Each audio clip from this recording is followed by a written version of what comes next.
bird dog extensions. You're gonna come and make your way down to the floor, onto all fours. Make sure the knees and hips are in a straight line, as well as the shoulders and the wrists. You're going to scoop your abs up, so you don't want to dump into your lower back, okay? So maintain this nice scooped up position, pressing through your pinkies, getting that nice and strong base.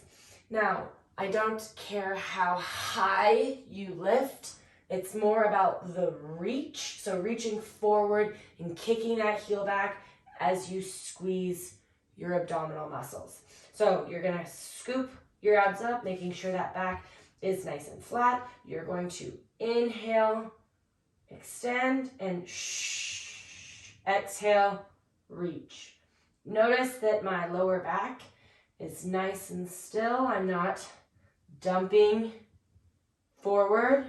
I'm staying nice and still, strong in the core as I move and extend. If this is too difficult, okay, you can start by just practicing the leg or even just an arm.